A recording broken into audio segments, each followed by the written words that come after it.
আনি সাহেব ওনাকে জিজ্ঞেস করেন ওনার বাইকের দাম কত। এই করি ভাই, বাইকের দাম কত? 2,10,000। স্যার নাস্তা খাওয়ার 2,10,000। 5 লাখ টাকা দিয়ে বাইকটা নিয়ে নাও। ওই এত বিশ্রী কফি কেন? কে বানিয়েছে? এক্সকিউজ মি স্যার, আপনি কফিটা এভাবে ফেলে দিলেন কেন জানতে পারি? ফেলে দিলাম কারণ এত বাজে স্বাদের কফি আমি কখনো খাইনি। তাই বলে তো আপনি আমাদের কফিটা এভাবে ফেলতে পারেন না স্যার, আপনি কাজটা ঠিক করেননি। আপনি এখনই এখান থেকে বেরিয়ে যান। আমাকে বের হয়ে যেতে বলছেন? আপনার মতো অভদ্র মানুষকে আমরা আমাদের কফি শপে জায়গা দিই স্যার। আপনি চেনেন আমাকে? আপনি জানেন আপনি কার সাথে কি কথা বলছেন? আপনি একজন অভদ্র মানুষ ছাড়া আসলে আপনার অন্য কোনো পরিচয় জানার আমার কোনো প্রয়োজন নেই। আপনি কার সামনে দাঁড়িয়ে কোন সাহসে কি বলছেন আপনি কি একটু বুঝতে পারছেন? সাহস তো মাত্র দেখলেন, পুরোপুরি সাহস দেখতে না চাইলে আপনি এক্ষুনি বের হয়ে যান। এই রেস্টুরেন্টের মালিক কে?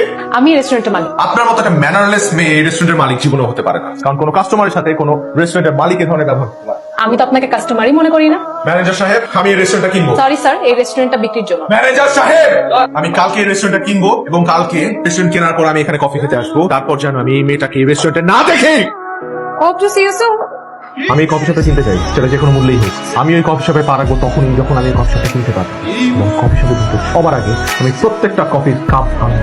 আপনার ম্যাডাম কি ডাকুন? সরি স্যার, তন্দ্রা ম্যাডাম বলেছেন ওনার সাথে দেখা করতে হলে আপনাকে ভেতরে যেতে হবে। আমি এই কফি শপ না কেনার আগ পর্যন্ত ভিতরে যাব না।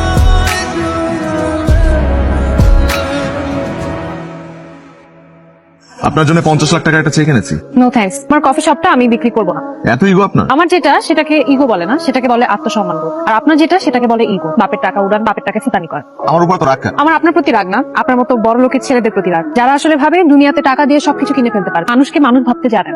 আসলে টাকা দিয়ে সবকিছু কিনে নেওয়া সম্ভব, বিকজ মানি ইজ পাওয়ার। অবশ্য আপনি তো এটা বুঝবেন না, কারণ আপনার কাছে তো টাকা নেই। আমার আসলে সেই টাকার দরকারও নেই যে টাকা মানুষকে অমানুষ হিসেবে গড়ে তোলে। আমি এখন যা আছি খুব ভালো আছি। অবশ্য আমি আপনাকে বোঝাতে চাই যে টাকা দিয়ে আপনি একটা 5 স্টার হোটেল থেকে কিনতে পারবেন, কিন্তু আমার যে ছোট ক্যাফেটা আছে না, সেটা আপনি কখনো কিনতে পারবেন না। মাইন্ডেড।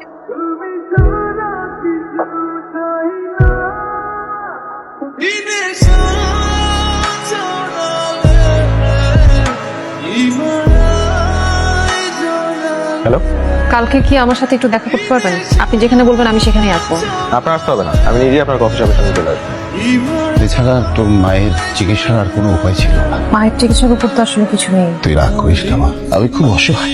এরকম হাজারটা কফি শপ হতে পারবে, তবে মায়ের জীবনটা তো আবার চলে আসতে পারবে।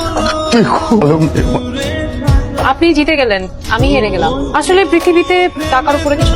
শুধু শুধু ঝামেলা বললেন, মন খারাপ করবেন না। আমি আসি, আপনি ভালো থাকবেন। আর আপনার ইগোর জন্য হলেও আমার মায়ের চিকিৎসা ব্যবস্থা হয়েছে।